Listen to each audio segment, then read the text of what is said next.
Emote, invite, extend. The part of that theme that jumped out at me was invite, invite. And so what came forth was the topic, your soul's invitation. So here's the deal. Your soul, your essence, your divine being, your uniqueness, who you are, knows exactly the part that you are here to play on this earth plane in the larger play of life that's going on the planet, the larger play of life that's going on. And so, we can decide the part we want to play from a couple of different places. We can decide that on the personality level. We can notice what's going on. We can think about it and then imagine and say, oh, okay, this is the part I want to play. I want to be a speaker that inspires. I want to be active in the political arena. I want to run for office. I want to, my thing is to raise children that are socially and politically aware. We can think about it from the intellectual level, the mind level, and decide what to do. And all that's fine and good. That's all fine. There's nothing wrong with that. In fact, most people begin there. However, there's a deeper place we can go. And my experience is that when I come from the deeper place of my soul's invitation, what my soul wants to do, that everything unfolds with so much more ease and grace. And I have to tell you, at this point in my life, I like ease and grace. I like that. I don't have to control and manipulate my life or the people in my life or the life of the planet for that matter. I can be open, receptive, available to spirit and know that it's always inviting me. It's always inviting us, as Reverend Michael says, to the next stage of our evolution. And that's an evolution in consciousness that wants to take place. You incarnated on this earth plane to be here, to be now, to be an evolutionary revolutionary, to live your soul's evolution and to be part of a whole transformation of consciousness and awakening that's taking place right now on our planet. It's a powerful time. Scientists have even proven that the earth is vibrating at a higher frequency than ever before, no matter what it looks like on the outside, no matter what we see on the news, no matter how much negativity we see or perceive or hear. That is not the essence of it all. The essence of it all is spirit. The essence of it all is, as one of our omnis in Agape Bay Area, is omni-activity. The omni-activity of spirit is taking place everywhere. It's a presence everywhere, in the midst of everything. Your soul is inviting you to see that. My soul is inviting me to see that, to look beyond the human appearances, to look beyond what my surface mind tells me is going on, and to pierce that veil of illusion and to see truth in the midst of it, to see truth in the midst of it. So there's a primary call that we all have, and the primary call is our soul's evolution, and the primary quality that has brought us to this earth plane and that invites us ever more deeply is the quality of love. We are here to love. That's first and foremost. That's first and foremost. And then love inspires us to do what is ours to do on the planet. It all comes from that place of love. And what is love? In the deepest sense of the word, love is beyond romantic love, beyond friendship. Love is agape. Love is the unconditional love of God. As Martin Luther King Jr. so beautifully said, agape love is the unconditional love of God operating in the human heart. That's what we're here to embody first and foremost. And then our unique purpose comes forth from that. That's why those of you who are in the visioning class know this, and those of you who have taken the visioning class or who vision with us regularly might notice that we always ground and anchor in love first and foremost, because it's love that impels us to what our vision is. It's love that impels us to our purpose. And so we are here as a gift of life, a gift of love. We are here to give the gift of life, to give the gift of love, to be really, bottom line, your soul's invitation is to be who you already are. Bottom line, that's what it is. As I was reflecting, it's like, we're just here to be ourselves. Now, the self here is a self with a capital S. We're here to be our divine selves. We're here to live our highest possibility. We're here to, to live from that place of divine impulsion within us. That's what we're here to do. And as we work with that, and we'll talk about that today, as we work with it, spirit clothes our intention in form. Spirit gives form to that which our heart desires, that which we catch within us.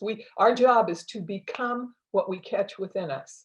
You know, if I catch within me that I am to be a place of beauty, maybe I'm an artist and I'm to bring beauty into the world. I need to be that beauty. I need to recognize it in myself. I need to be it.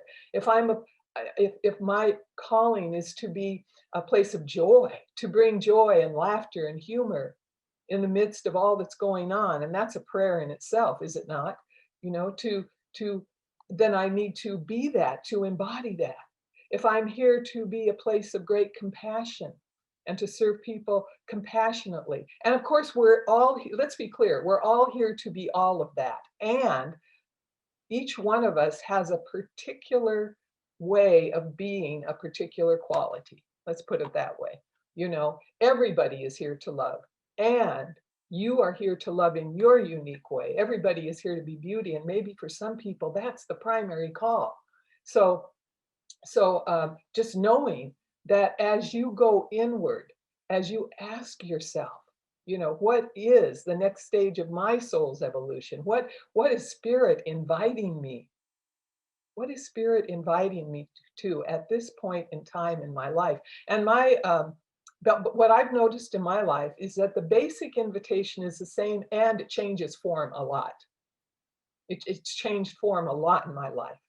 You know, my basic invitation has been about love and compassion, and it's also been about community, that my gifts are given in the context of community. And when I look back over my life, I see how that has played out without my even being aware of it. You know, first of all, my family was a community. It came from a huge Catholic family and extended, and a lot of cousins and so forth. That was community. Then I entered the convent. I was in a spiritual community for 9 years, community. Then I left and didn't really have a sense of God, or it was all breaking apart. So I didn't really have a particular spiritual path at the time. However, I became involved. I was a new mother. I was breastfeeding. I became part of the La Leche League community and became a counselor with them. You know, and then at a certain point, I met somebody, and she led me to religious science, and I became part of a religious science community, part of the founding Agape community, do you see how it works? You can look back over your life and see what is a common theme that's taken place in my life. And maybe that might be a clue as to what your purpose is. Maybe that might be a clue, because when we're talking about invitation, we're talking about a soul quality, we're talking about a vision, a spiritual essence, and we're talking about bringing it to earth. See, we're here to manifest on this earth plane. If not, we wouldn't have bodies. We wouldn't be in this physical realm. So, you know, yes, indeed, there's a calling of the soul, and, you know, it's going to take shape on this earth plane. So how does it take shape? And you're guided to know that when you attune to the divine within you. It's a matter of attunement. You know, I attune. It's like tuning an instrument. And this in this discussion, it's tuning the instrument of your humanity to the divine. It's tuning into that. How is that going to take place? You see, and you know, I know sometimes in spirituality we talk about imagining. You know, imagining the highest and the best. And imagination is great, it's good, it's wonderful, and there's a limit to imagination. Because generally, unless you're coming from a deep place of intuition, imagination oftentimes comes from the personality level. And basically, imagination kind of stretches us to what we've seen already, what we can imagine might happen. It's based on what we've already seen or experienced. Intuition, on the other hand, this is where I want you to go with this, to a place of intuition, listening to the inner voice. As Ernest Holmes talks about intuition, it's the voice of God within us. It's that voice that sings and ever sings within us, and that speaks its truth within us. That's where we want to go, to that place of intuition. And then, if the imagination takes flight from there, that's great. However, simply to imagine, and this happens lots of times as we talk about those stages of consciousness in that second stage. Again, there's nothing wrong with any of this. And by the way, as you grow in consciousness, each stage builds upon the previous stage and contains the previous stage. Let's be real clear. So you can certainly use the laws while you're still in a surrendered mystical state of consciousness. So why did I go there and where am I going? It's the question. It's always interesting. This talk has been interesting, as many are, but this one particularly, I thought I had it all together, and then Spirits this morning's like, nope, that's not what you're supposed to do. So I'm basically riding on the wings of Spirit here. So anyway, intuition, listen to that still small voice. What's it guiding you to? What's it leading you to? Now, here's the thing too. You can actually, when it comes to this invitation and how it wants to be lived out in the physical realm, there are many, many clues in life that tell you that. Some of the clues might be a divorce happens. Wow, that's one of those, one of the readings talked about everything might fall apart. That's one of those cataclysmic events for a lot of people. And so that may reorient you in terms of your life's purpose. Death, I know somebody presently, and I've known a lot of people because I've worked a lot in the field of death, who have had a lot of death experiences in their lives. And I always ask myself, what's wanting to be said to this person here? Is this person, one of the people I'm thinking of now, had work to do with people in the grief and bereavement area? Do you see how that can guide you? And I'm not saying that every time you experience death, that's what it's about, but that could be a guide. Incarceration, how many people have been imprisoned and find their purpose, their soul purpose in incarceration? How that happens a lot. We read of people all the time, and I've experienced people a lot who have found their calling, when they were so-called incarcerated. The reality is they found their freedom in the midst of incarceration because they went deeper, to a deeper level in consciousness. There may be strange coincidences that keep happening, strange themes that keep showing up. You might catch something in a movie that just really strikes you like, oh, okay, that's what my life is about too. It could be people telling you things. I think about ministry now, and it took a lot of people saying you should be a minister. That was one of the ways it was communicated to me.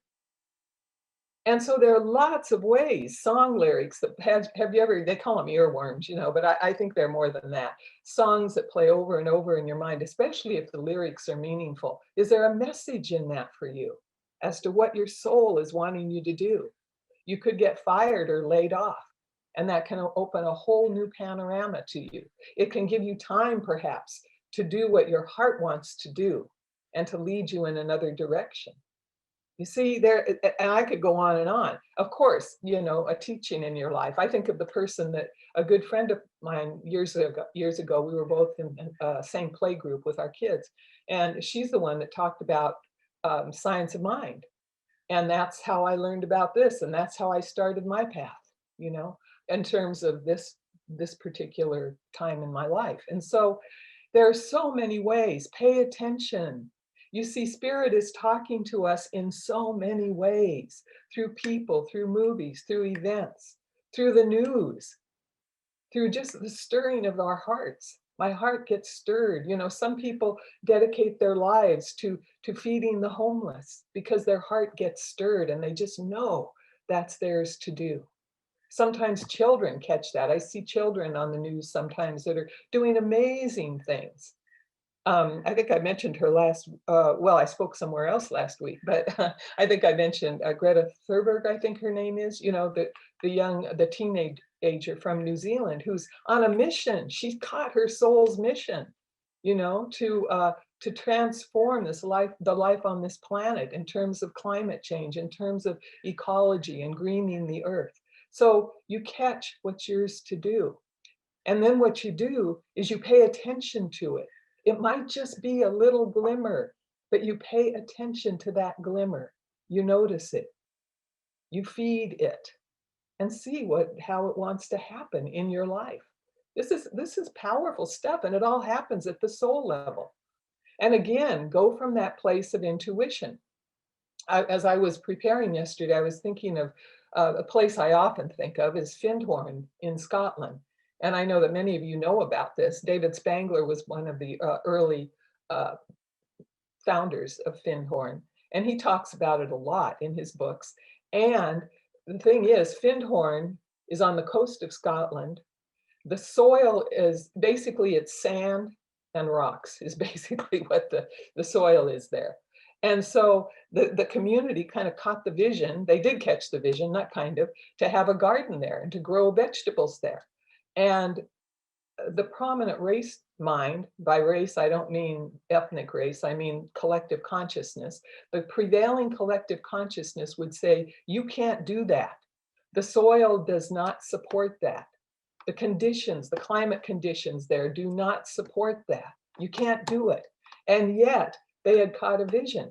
And they, instead of letting their imaginations work on it, what they did was they surrendered at the soul level. They knew and knew that they knew, and they planted seeds. Now, what they also did, besides planting the seeds, was they also learned the skills they needed to learn to work with that kind of soil. Do you see that? So it's like, yes, we plant the seeds. Yes, we do our inner work. And what does it take? Those of us who are ministers, it took some education. It took a lot of spiritual work and a lot of education. For those who are practitioners, that's a dedication. For those of you, we've got some shamans in our midst. That all takes education. If I want to be a college professor, if I catch that, I'm to be a college professor of science, I would never be that, by the way, but say that's your calling. You get educated for it, you see? So it's not about just catching it and like some people would do, kind of letting it come to you without preparing. No, you prepare. You do the outer work as well as the inner work. It's a balance. And my experience is that the inner work guides me to the outer work, that it guides me to that. Every time I give a talk, I do the inner work first. And then I might check out, is there anything online about this? Are there any stories I can tell about this? So the people at Findhorn had a deep, deep spiritual consciousness of oneness and knowing that all things are possible. See, in that place of intuition, you enter the unified field of awareness, that field of infinite potentiality where all things are possible. You enter that field and you attune to it. You attune to the highest possibility that your soul reveals to you. And you keep focusing on it. You keep feeding it. You keep giving it attention. And what are the skills that I need to learn? And my experience is I'm guided. And I'm guided to learn those skills at the right time in the right place. I actually started, that's interesting. I didn't think of it until right now. I actually started both practitioner training and ministerial training at the time that wasn't the perfect time for me. And so I stopped both of them. Now, the result of stopping the practitioner training, because it didn't feel right at that time in that place with those people. So what that opened up for me was that I took practitioner training with Reverend Michael. And that was a fit, more than a fit. It kind of dictated the next years and years and years of my life, in a wonderful way. The same with ministerial school. It just didn't feel right at the time. And then someone asked me at a ministerial graduation, she said, why aren't you in ministerial school? And I said, because I'm doing my ministry at Agape and I honestly don't have time to do ministerial school. So she says, well, what if we make it easy for you? I said, what do you mean by that? She said, what if you can get through in a year?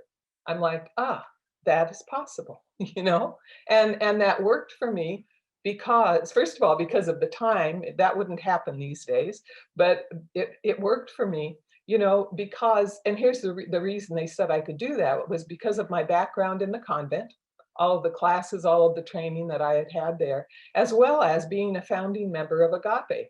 I had learned a lot about church, a lot about, and I'd been on the board of trustees at every church I was at. So all of that, they said, yeah, we can easily get you through in a year. And that worked for me. They wouldn't have done that before. Do you see what I'm saying? Things happen in the right time and the right space and with the right people. And again, Reverend Michael was part of my ministerial training then too. And I was at Agape. So do you see, I'm using my personal examples as, and then, you know, just so much has unfolded. And even, I could tell you a whole story about how I ended up in the Bay Area, because I'm not a native to this area. I was Southern California. I'm now Bay Area, and I'm firmly ensconced in the Bay Area. I love it here. I wouldn't have been unless I had listened to an intuitive voice within me. And that story's for another day, you know. And then with Agape Bay Area starting, never ever did I dream I'd be a senior minister at a satellite of Agape, which was a vision that we caught years ago in the beginning days.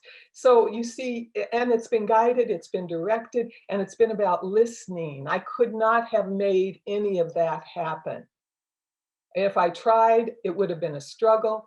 It would have been frustrating. I would have been disappointed. Do you see? And so we don't ever want to push the river, so to speak. You know, let it flow within you. Let it reveal itself to you. Catch that revelation. Pay attention to it.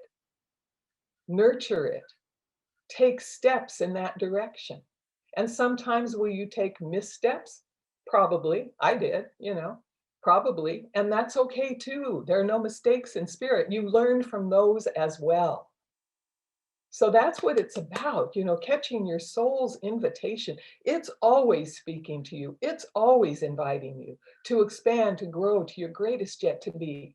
And then there are those daily invitations that don't seem as profound or huge as the all-encompassing purpose of your life or the direction your whole life is to go. However, there are soul invitations every single day. What am I called to do in this moment? What is my soul inviting me to in this moment? How can I be the face of love in this moment? You know, as I'm walking down the street, how can I be love in this moment? My soul calls to me. I was outside Pete's in Alameda, one of the places in Pete's in Alameda, and a friend and I were just outside talking, and this woman came with the stroller that was, you know how big strollers are these days? They are gigantic, I must say. And she was kind of struggling to get in the door, you know, and immediately my soul's calling, help that lady. You know, don't watch her struggle. Just go over and open the door for her. Simple, right? Any of you would have done that. I'm convinced of that. Any one of you would have. And yet there were people standing around that didn't think about it. So what's your soul calling you to? You see someone homeless on the street. Are you called to give them something? Are you called to simply smile at them? What is your soul calling you to? And I don't know why I moved to say this in the moment, but your soul will never call you to be codependent. Something in me said say that. So someone must be needing to hear that. You know, your soul will call you to what is yours to do. What is yours to do in every moment. And so it's about those daily invitations as well. My soul invites me to meditate and pray every day. My soul invites me to pray for the world every day. What does your soul invite you to? In physicality, just as you're doing your daily stuff, you know, what's your soul calling you to? Is there an opportunity? Because here's one more thing, and I could go on and on forever about this, so I'm going to just restrain myself and make one more point, that when you are coming from the place of expressing your soul, that imprint on your soul of what you are here to do, when you're coming from that place, it's a whole different experience than coming from the personality self. For example, you will notice that our opening prayer is called an evocation, not an invocation, because what that's about is evoking the presence within each and every one of us. So living our purpose from the soul level is about evoking what's already there.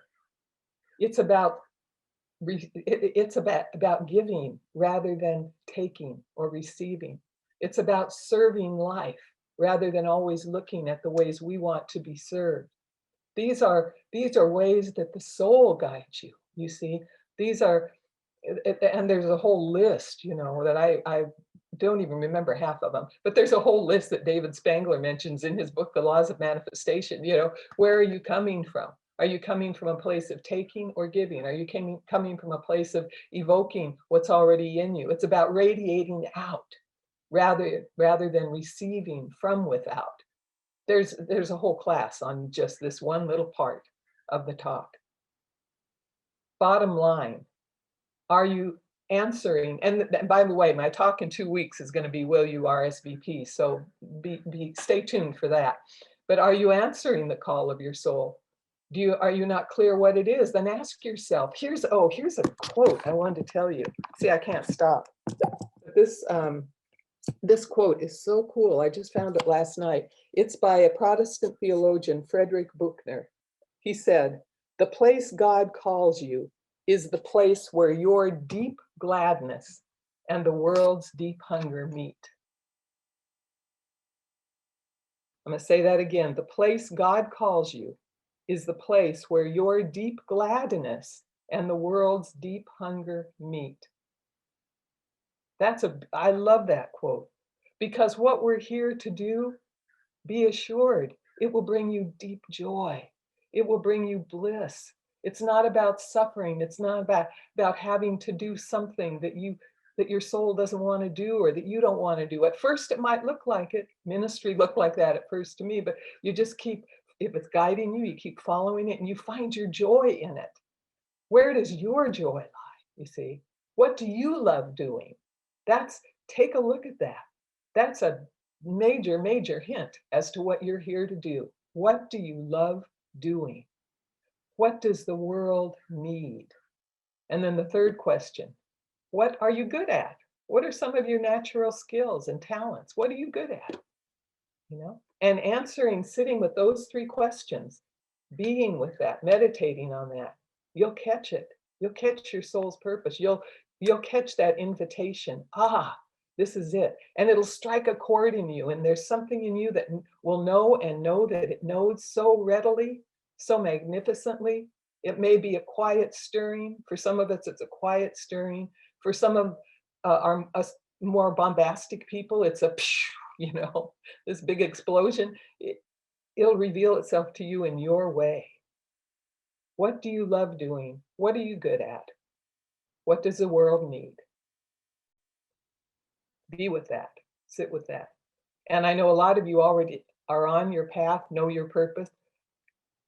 So have I been, and it's always expanding, always growing. So be aware of that. Always expanding, always growing.